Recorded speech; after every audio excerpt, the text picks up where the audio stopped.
Good morning, students.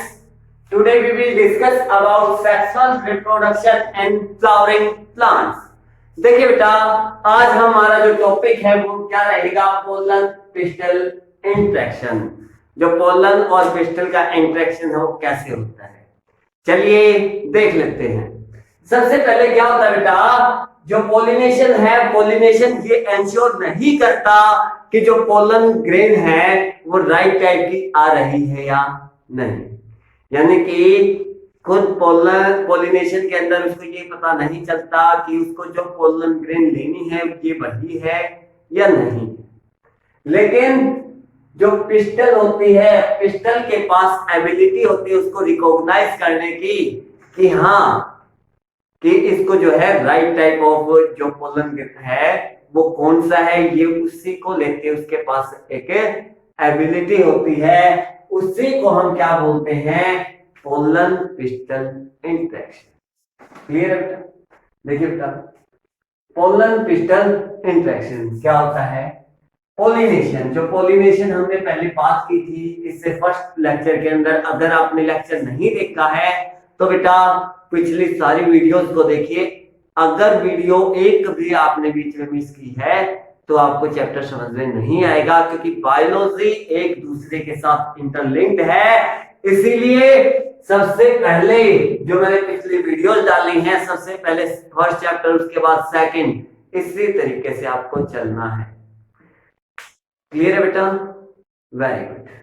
देखिए, pollen pistol interaction के अंदर पोलिनेशन डज नॉट एंश्योर, ये श्योर नहीं करता the transfer of compatible pollens, कि जो कंपैटिबल पोलन्स है उन्हीं का ट्रांसफर हो रहा है या नहीं। इतनी बात क्लियर है बेटा? सेकंड बात उसने क्या बताई? हेंस, इसीलिए the pistol has the ability, pistol जो होती है उसके पास एबिलिटी होती है। पिस्टल यानी कि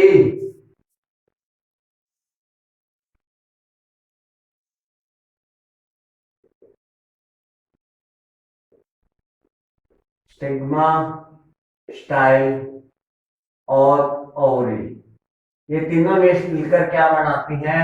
पिस्टल। यानी कि इसके पास बेटा एबिलिटी होती है रिकॉग्नाइज करने की। क्या रिकॉग्नाइज करने की? This right type of pollen to promote post pollination event. यानी कि जो पोस्ट पोलिनेशन इवेंट है उस वहां पर राइट टाइप ऑफ पोलन बेटा जा रहा है या नहीं। ये एबिलिटी किसके पास होती है? पिस्टल के पास। क्या बताया? पोलिनेशन ये श्योर नहीं करता कि जो ट्रांसफर हो रहा है वो कंपैटिबल पोलन्स का हो रहा है या नहीं। वो एबिलिटी किसके पास है? पिस्टल के पास है। इतनी बात क्लियर? अब क्या है? If the pollen is wrong type, अगर पोलन क्या है गलत टाइप की होगी तो द पिस्टल प्रिवेंट, जो पिस्टल है वो प्रिवेंट कर देगा किसको? पोलन जर्मिनेशन को। ये जो इंटरेक्शन होता है इसके बीच में जो केमिकल कंपोनेंट्स होती हैं ये बहुत ही महत्वपूर्ण भूमिका निभाते हैं। इस सारे प्रोसीजर के अंदर बेटा केमिकल कंपोनेंट्स का मेन रोल होता है ऑफ द पोलन, पोलन के बीच में और पिस्टल के बीच में। इतनी बात क्लियर है? चलिए हम डेफिनेशन की बात कर लेते हैं। जो पोलन पिस्टल इंटरेक्शन है वो क्या है कि डायनामिक प्रोसेस है जिसके अंदर इन्वॉल्व होता है रिकॉग्नाइजेशन फॉलोड बाय प्रमोशन और इनहिबिशन ऑफ द पोलन। यानी कि क्या कहा है? पोलन पिस्टल इंटरेक्शन क्या होता है? डायनामिक प्रोसेस है जिसके द्वारा जो राइट टाइप ऑफ पोलन है, जो राइट टाइप ऑफ पोलन है उसी की ग्रोथ होती है। क्या होता है उसके अंदर? जो पोलन ट्यूब है बेटा वो ओवरी तक पहुंच जाती है और माइक्रोपाइल के थ्रू जो है वो ओव्यूल के अंदर एंटर कर जाती है। क्या बताया?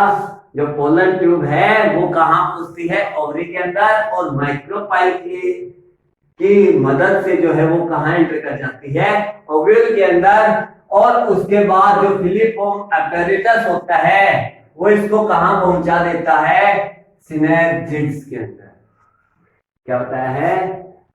जो पोलन ट्यूब है वो ओवरी के अंदर पहुंचती है और माइक्रोपाइल जो है उसको एंटर करने में मदद करता है थ्रू माइक्रोपाइल के थ्रू जो है एंटर होती है कहां पर, ओव्यूल के अंदर, और फिलिफोम जो अपैरेटस है वो इसको कहां पहुंचा देता है, सिनर्जिड्स के अंदर।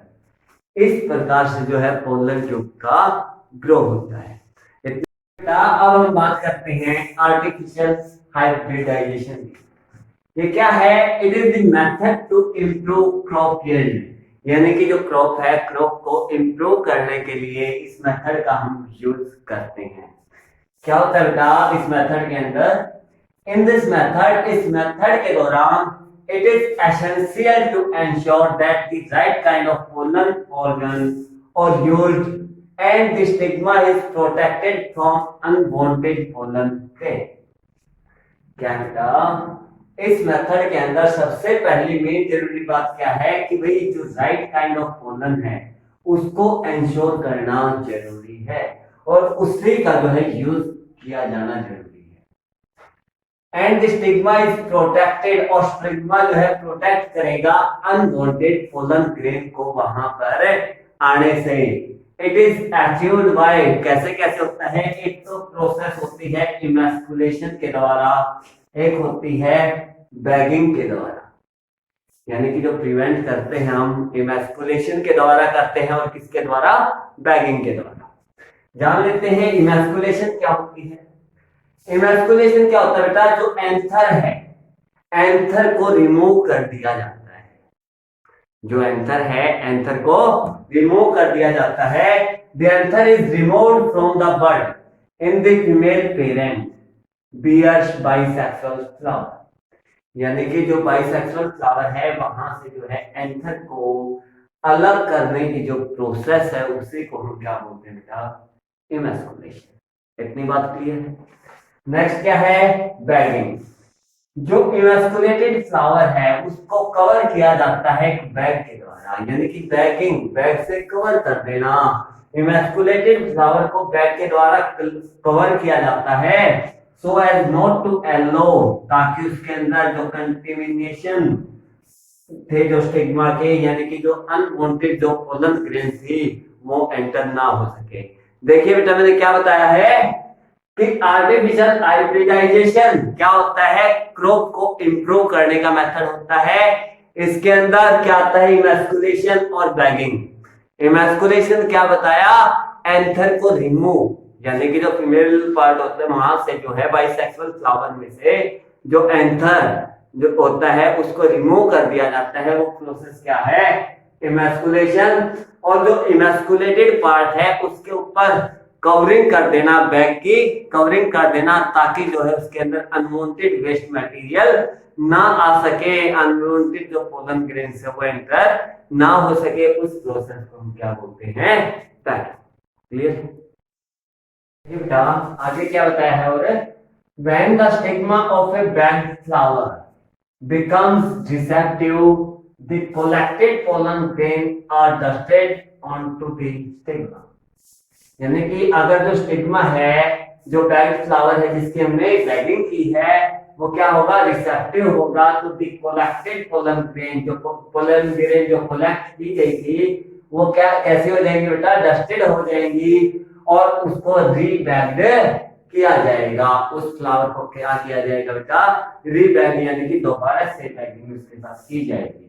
लेकिन अगर फीमेल पार्ट है, यानी कि यूनिसेक्सुअल फ्लावर है और उसके अंदर क्या है? फीमेल पार्ट, तो उसका जो मेल पार्ट है यानी कि एंथर है उसको निकालने की जरूरत है ही नहीं। इतनी बात क्लियर है बेटा?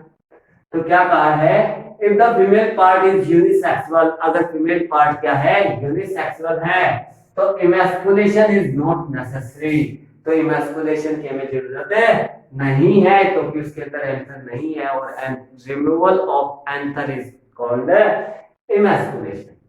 इस केस में क्या होगा? In this case female bird is directly bagged, यानी कि जो फीमेल बर्ड होगा उसको डायरेक्ट बैग कर दिया जाएगा। When the stigma turns receptive, suitable pollen grain are dusted, तो जो स्टिग्मा है suitable pollen grain को ही देगा और ये एलो करेगी किसके लिए? जर्मिनेशन के लिए। इतनी बात क्लियर है बेटा? Very good.